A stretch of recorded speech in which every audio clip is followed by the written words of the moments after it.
Hey everyone, it's Andy here. I just want to give a quick update on the ending of the enhanced unemployment programs across 20 plus states right now. This is clearly affecting a lot of people, and it's frustrating to a lot of people to have losing their benefits sometimes up to 10 weeks early, depending on which state you're in. So I'll post a little bit now about which states are there, some of the new stuff that's coming up, and things you can do if you are in this situation. If the information here is useful to you, please hit the like button down there, and to keep getting more updates, you can always subscribe.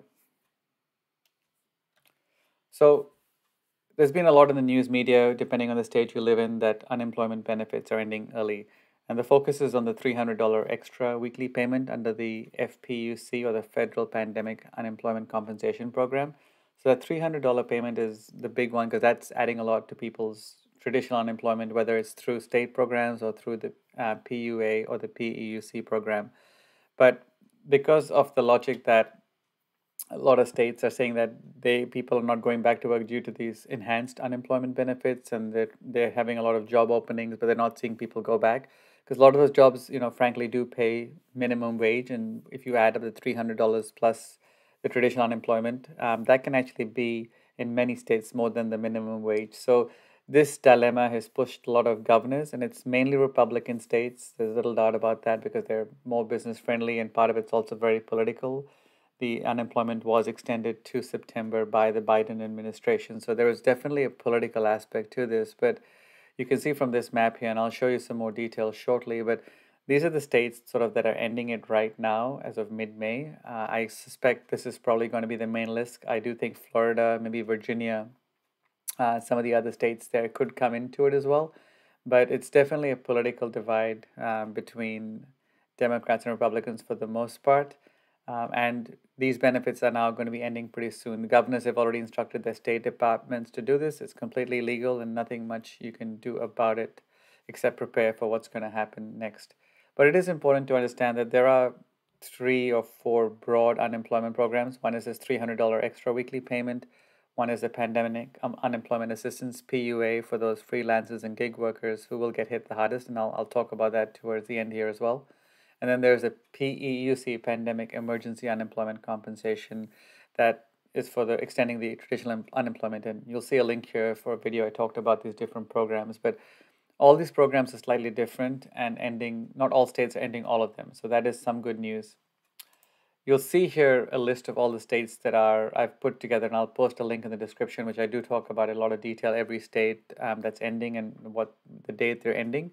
But you can see from this from this list here that it's listed alphabetically, Alabama, and there's links there for more information where it's hyperlinked. But a lot of them are ending June 19th, June 12th, and there's a reason these dates are in June and July. The minimum is 30 days notice that these states have to give the Department of Labor. So they've already issued the notice, but you'll see here, for example, in Alabama, that they're ending all their programs, the $300 weekly FPUC, the PUA, the PEUC, the MEUC on June 19th. But for example, Arizona, they've announced that they will be ending it on July 10th, 2021 for their program, but it's only the 300 FPUC, which means that they're going to keep the PUA, PUC, and MEUC as the mixed earners unemployment compensations that most states haven't even rolled out. But they'll be keeping those programs through the September 6th deadline that's currently in place under the American Rescue Plan bill that was funded a few months ago. But most states are ending all the pandemic emergency programs, all the way going down from Georgia, Idaho, Indiana, Iowa, Mississippi, Missouri, Montana, New Hampshire, North Dakota, Ohio. The big ones, obviously, Ohio and Texas, are the ones that recently announced it. Texas is definitely the biggest state. They're ending it on June 26th. So that means that after the week ending June 26th, that's the last week where these benefits under these programs will be paid. The only thing available to people will be traditional state unemployment, and I'll talk about that a little bit here as well. There's also a note here at the bottom you'll see of this table is that with the end of these pandemic programs, there was a provision that said there is no waiting week. So most states you have to wait a week before you can apply for benefits after you lose a job. But when they revert back to traditional state unemployment, they'll lose that waiting week, which is also a federally funded provision as well. So anything which is federally funded, even extended benefits in some states, if the unemployment rate is high, that'll go away. So it has a pretty big impact. And I definitely say, look at this article, check out your state unemployment website to get more information, but be prepared. This is coming now. states can completely legally do it. And unless you get ahead of this or get a job, you will have a big drop in income, potentially going from the average of 500 to 600 per week with the enhanced unemployment to almost zero if you don't get onto the state regular unemployment. So just to jump back here and summarize and just talk about some of the thoughts on this. So as I mentioned before, the dates are all varying between the end of June to mid-July in some cases. But this is because there is a law that the U.S. Department of Labor has said you have to give the 30 days notice if you're terminating participation in the program. So that's why you've seen or heard about a lot of governors in different states announcing the end to unemployment benefits or participation in this federally funded unemployment benefits program. So they've all given that 30-day notice. So once that takes over, they can actually cut off benefits completely legally. There's nothing you can do, and you'll just have to either get a job or rely on regular state unemployment.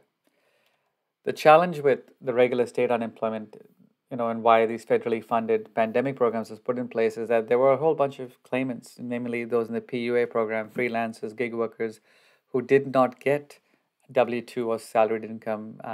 They would not get regular state unemployment or not qualify for it. So that's going to be a big issue for a lot of these states where if you're a freelancer or gig worker and you no longer can get the PUA pandemic unemployment assistance, which pays out at the same level at the state unemployment, but also gives you the $300 unemployment per week, you lose that money. So for these group of claimants, I think it's really, really scary that if they can go from $600, $700 in some of these states to $0 basically after a week. So I strongly suggest you look at that. I have an article on the PUA claimants and some of the issues they could face, and I'll put a link down here below as well. And as I mentioned below, a lot of people, the 1 week waiting period was waived, so that's gone. A lot of states are already getting more strict with job search requirements, so you have to show that you're looking for a job to even getting the current unemployments. And after this period, the state unemployment rules will kick into effect, which requires the standard job search requirements, 2 to 5. You have to show evidence of 2 to 5 jobs per week, depending on which state you are. But all this is coming, within 30 days, and I think the biggest hit will be to PUA claimants. I did get some questions around retroactive payments. So what will happen is states have to make the retroactive payments. So if you haven't been paid or you've had issues, they will have to make retroactive payments until the termination date of the program. So after, for example, some states which are finishing June 26th, after June 26th, if you can't submit a new claim, but the state still has to legally pay you for eligible weeks that you filed and certified for before June 26th. So they will be made. That's legally required for them.